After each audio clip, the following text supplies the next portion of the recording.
जय माता दी। मेरे सभी प्यारे दोस्तों, मैं लक्ष्मी शर्मा बड़ों को चरण स्पर्श, छोटों को प्यार और बराबर वालों को दिल से नमस्कार करती हूँ। आज मैं सुनाऊंगी सीता माता की नित्य नियम की कथा। इस कथा को सुनने मात्र से ही सीता माता आपके घर में अन्न और धन के भंडार भर देगी। तो सभी प्रेम से बोलिए सीता मैया की जय हो। यह जो कहानी है सीता माता, यह कहानी सीता माता कहती थी और श्री राम इसे सुना करते थे।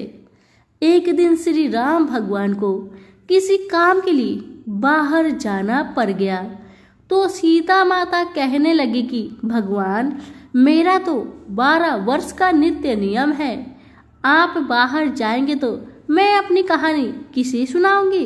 सीता माता की बातें सुन श्री राम कहने लगे, तुम कुएं की पाल पर जाकर बैठ जाना और वहां जो औरतें पानी भरने आएगी उसे तुम अपनी कहानी सुना दिया करना। अब सीता माता कुएं के पाल पर जाकर बैठ जाती है। तभी एक स्त्री कुएं के पाल पर रेशम की जरी की साड़ी पहनकर आती है और सोने का घड़ा ले रखी थी। सीता माता उसे देख कहती है कि बहन, मेरा 12 वर्ष का नित्य नियम सुन लो। पर वह स्त्री बोली कि मैं तुम्हारा नित्य नियम सुनूंगी तो घर जाने में मुझे देर हो जाएगी और मेरी सास मुझसे लड़ेगी। उसने कहानी नहीं सुनी और चली गई। उसकी रेशम की जरी की साड़ी फट गई, सोने का घड़ा मिट्टी के घड़े में बदल गया। सासू माँ ने देखा तो पूछा, तुम किसका दोष अपने सिर लेकर आई हो। बहू ने कहा कि कुएं पर एक औरत बैठी थी, उसने कहानी सुनने के लिए कहा लेकिन मैंने नहीं सुनी, जिसका यह फल मिला है। बहू की बात सुनकर अगले दिन वह साड़ी और घड़ा लेकर सासू माँ कुएं के पाल पर गई। सासू माँ को वहीं सीता माता बैठी मिली। सीता माता ने सासू माँ से कहा कि बहन, मेरी कहानी सुन लीजिए। सास बोली कि एक बार छोड़, मैं तुम्हारी कहानी तो 4 बार सुन लूंगी।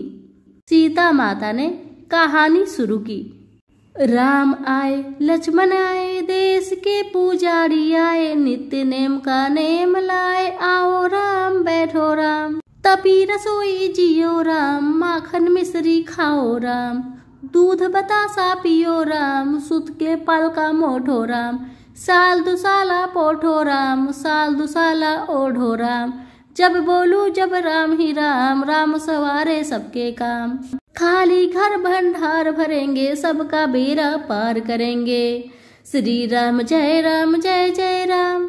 सास बोली कि बहन, कहानी तो बहुत अच्छी लगी। कहानी सुनकर सास घर चली गई और उसकी साड़ी फिर रेशम की जरी की बन गई, मिट्टी का घड़ा फिर सोने का हो गया। बहू कहने लगी, सासू माँ, आपने ये सब कैसे किया। सासू माँ ने कहा, बहू, तू दोष लगा कर आई थी और मैं अब दोष को उतार कर आ रही हूँ। बहू ने फिर पूछा कि वह कुएं वाली स्त्री कौन है। तब सासू माँ बोली कि वो तो माता सीता थी, वे पुराने से नया कर देती है, खाली घर में भंडार भर देती है, वह लक्ष्मी जी का वास घर में कर देती है, आदमी की जो इच्छा हो उसे पूरा कर देती है। सासू माँ की बातें सुन बहू बोली कि ऐसी कहानी मुझे भी सुना दो। सास बोली, ठीक है, तुम भी सुनो। और सास ने भी कहानी शुरू की। राम आए, लक्ष्मण आए, देश के पुजारी आए, नित्य नेम का नेम लाए, आओ राम बैठो राम, तपी रसोई जियो राम, माखन मिश्री खाओ राम, दूध बतासा पियो राम, सूत के पल का मोठो राम, साल दुसाला पोठो राम, साल दुसाला ओढ़ो राम, जब बोलू जब राम ही राम, राम सवारे सबके काम, खाली घर भंडार भरेंगे, सबका बेड़ा पार करेंगे, श्री राम जय जय राम। कहानी सुनकर बहू बोली कि कहानी तो बहुत अच्छी लगी सासू जी। सासू जी ने कहा, ठीक है, इस कहानी को रोज कहा करेंगे। अब सास बहू रोज सवेरे उठती, नहाती धोआती और पूजा करने के बाद नित्य नेम की सीता जी की कहानी कहती।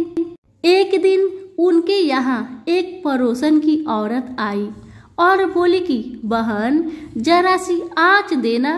वह बोली कि आज तो अभी हमने जलाई ही नहीं है। पड़ोसन ने कहा कि तुम सुबह 4 बजे से उठकर क्या करती रहती हो? तब उन्होंने कहा कि सुबह उठकर हम पूजा करते हैं, फिर सीता माता की नित्य नेम की कहानी कहते हैं। पड़ोसन ने उनकी बात सुनकर फिर कहा कि सीता माता की कहानी कहने से तुम्हें क्या मिला? वो बोली कि इनकी कहानी कहने से घर में भंडार भर जाते हैं, सारे काम सिद्ध होते हैं, मन की इच्छा भी पूरी होती है।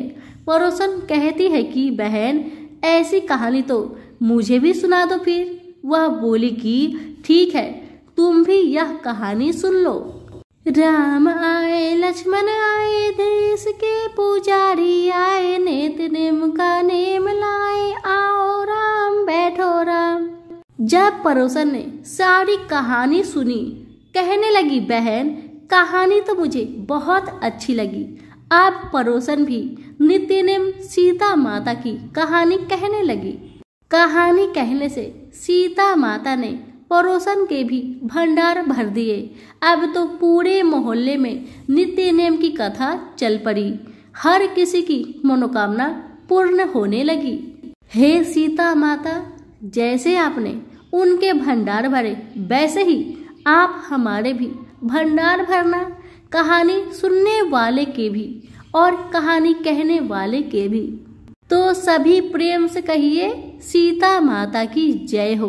कथा पसंद आने पर लाइक शेयर कमेंट जरूर करें और हमारे चैनल के साथ जुड़े रहे। आप सभी का बहुत बहुत धन्यवाद।